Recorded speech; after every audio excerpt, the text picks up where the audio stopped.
Thanks for stopping on our channel, which is dedicated to central heating. And as you can see, I've been doing this a long time. Whether you install or you have heating, hopefully my videos will make a difference, but please leave me a comment in the section below. Lights, action, camera, let's begin.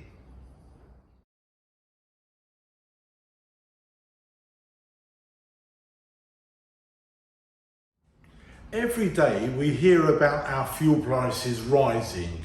Gas is going up, electric's going up, and one of the best things that we can do with central heating is controllability.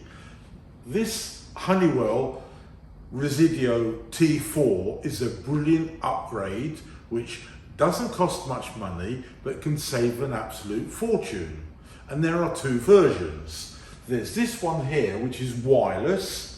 This is the other version, the wired version. Only needs two wires. One is called live because it goes to the L live terminal because it's a clock. And then the other wire goes to the brown wire of the new zone, which then moves over, transfers to orange, and the boiler fires up. So it's a very, very simple addition to a circuit, as I said before. So if you change a garage into a playroom, a home office, but it has another feature as well, because normally we would install a two-channel, one's for heating, one's for hot water. But for example, if you live in a larger house, a Victorian house or a 4-5 bedroom dwelling where you've got this installed, it would be wise to split the downstairs heating with the upstairs heating, or maybe even a third floor. And that's where this comes into place, because that other floor could have its own zone, which makes it much cheaper to control and much easier, of course, because time and temperature. We could then basically switch off the bedrooms, maybe all of the time, and use the downstairs latent heat to go up the staircase and warm up the rooms. If it's not there, fine, just turn it up a little bit. So this can save an awful lot of money for splitting up a large type of heating system into zones. If we really wanted to go extra, then we could add this to underfloor, because that one needs a separate time and temperature control, and this is ideal. So the T4 we love. So now we've seen the two different sorts. One of the best features on here is the fact that it's movable, so we can quite easily remove this from the wall plate wherever it's installed, and in the box is a back plate, so we could just hook it on, and now we can use this on the coffee table, on the bedside table, on the dining table, anywhere in the house, that this will send a signal to that receiver which is connected to the boiler. So it saves an awful lot of money, as I said, but it gives you that extra controllability. And everywhere we've installed this, people have said how fantastic it is. It's made the whole house warmer but cheaper. So we'll just put this back. It just needs two batteries. There's nothing special, nothing difficult at all. We just put it on the back plate, slide it down, and it's there. As regards to the wiring, we'll go through that as well. So there's only 4 wires, as with all these wireless receivers. We'll go through the programming, what you can do, what you can't do. And then finally, we can set up the pairing, which is quite often the challenge. But I'll show you one of the quickest and easiest way, and this is what we teach on our Thursday course. So our orange book has got all the different diagrams for this and everything else that most installers and most houses need. And our DVD will teach a basic installer or electrician how to get into controls. And don't forget, our Thursday course is all hands-on. So you're going to learn everything about this and all the others. And the fastest method is hands-on. I'll show you, you copy, and you repeat until you're brilliant. And that's all done in a day. Just to show you how easy the wiring is, I've brought in a close-up, and we can see on our terminal block we've got our live, neutral, common, switched live. So we need to remove that link that comes in from the boiler, and in the box we've got our instructions. So as always, Honeywell Resideo make it easy to follow, step-by-step guide, problem-free. The piece of literature that we're looking at is here, the quick start installation, and on the back it gives us our different wirings. So we can see an ordinary basic boiler, a combi boiler, which is what we're going to do, and the zone valve, adding that. I'll show you that later on. So first of all, the receiver we've got here, which is connected somewhere near the boiler, so it's flexed down. So here's the flex. We just need to take the cover off, and here are our connections. So if we just have a look at these a little bit closer up, you can see here quite clearly we've got our neutral live as per normal, nothing special there. Then A, B, C. Well, C is empty, so A is our common, B is our switched live, and there's our colours. And we're going down back to the PCB, and then we're going to use exactly the same format, and we're going to put these in here in the right way. So we're going to have here, we've got live, neutral, common, switched live. So I'll put those in, and we can then move forward. Now you can see I've wired it up correctly, the brown, the blue, the black and the grey, and then when we go across here, and we can see it here, we've got exactly the same permutation and connections. So therefore this will now need to be tested. So we can go through and see that light bulb here that we've got, we're going to use that as our boiler on identifier. But that's as simple as it is to wear up. So first of all, we're going to need to pair up the boiler. As soon as we plug the boiler in and switch the boiler on off switch to on, the receiver is going to be sending out a signal to the programmer. And we can see that flashing here. We can see the temperature is showing 21.5 degrees, but the actual temperature here is 17.5.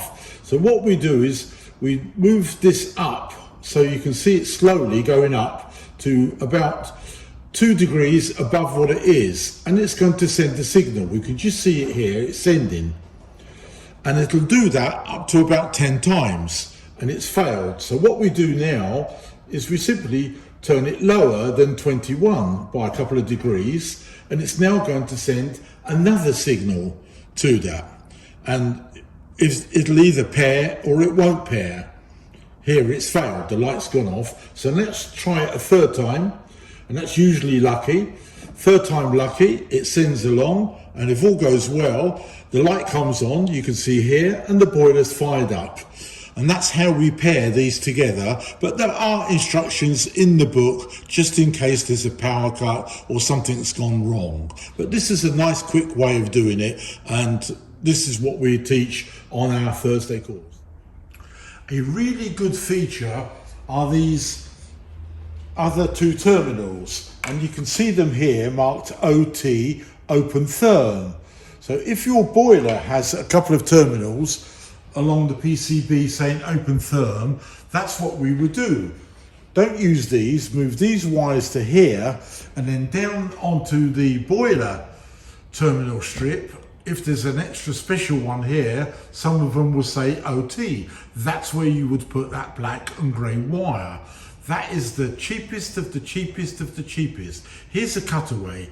Basically, what it does is that it keeps the boiler on maximum efficiency and optimum working conditions to lower the bills. This has been standard across the channel in Europe for over 20 years.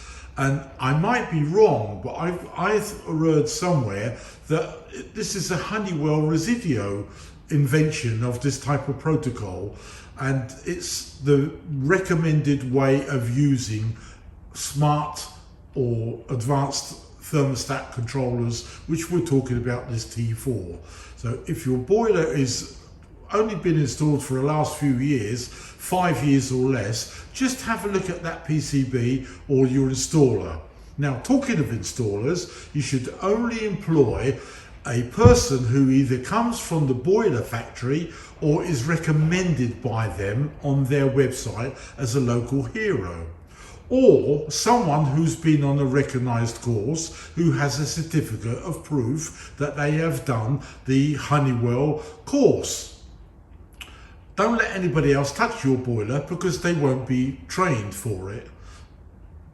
Find the person, have confidence in them that they will give you the best advice and they know what they're talking about. There are websites where you can go onto Honeywell website and find a local hero who's registered. Please use that. That's what we're for.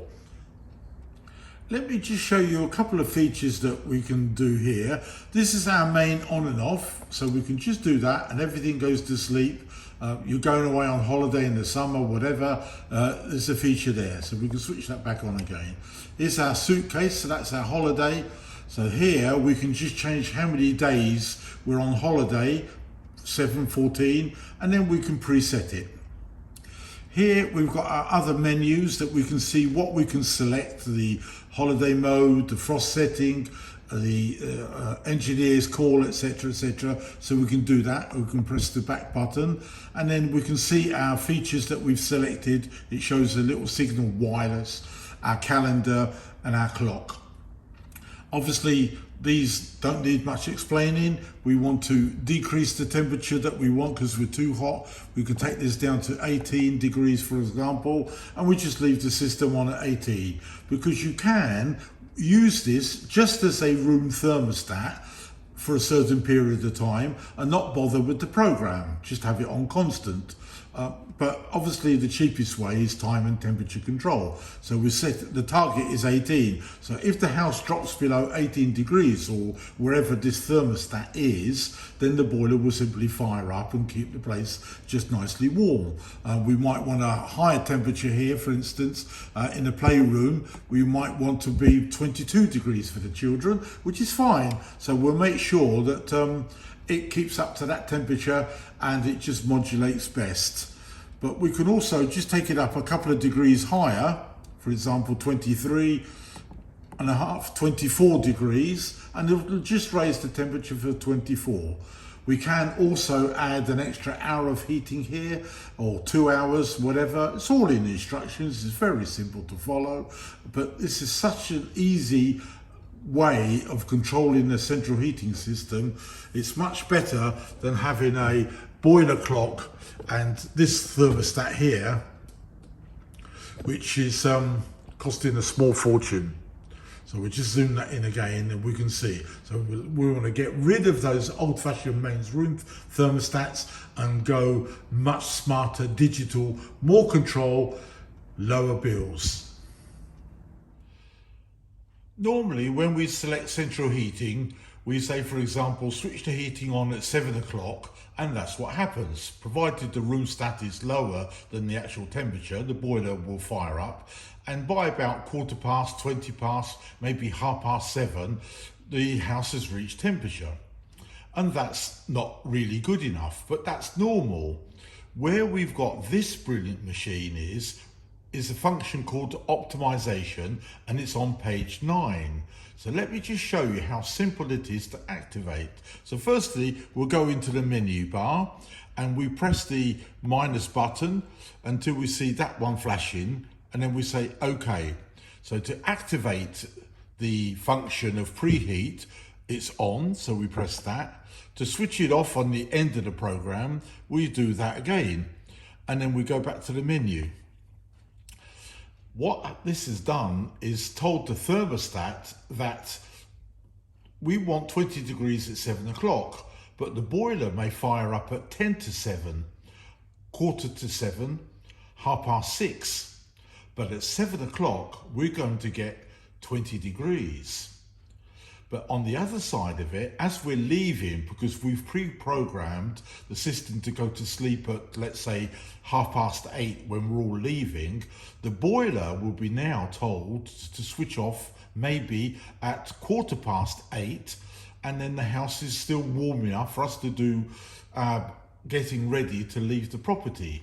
So it saves an awful lot of money, and this is really intelligent control of the heating system. So we've got preheat with brains and switching off with brains, and that's a terrific feature and highly recommended. So have a look at page 9. Another good feature is found on page 10. At the top, the OpenTherm. That's for the mains version, not this wireless one. But as you can see here, there's a triangle. So we'll just wake it up a little bit, and then you can see the triangle showing there's an error code somewhere. If you turn to page 15, which is really the back of the book, you'll see the OpenTherm thermostat and all the error codes. So now you will have a display of example, if you've got lack of water in your boiler, 002. And all the other ones are there on, as I said, on page 15. So this is brilliant. So another reason why the installer should actually use OpenTherm if it's available.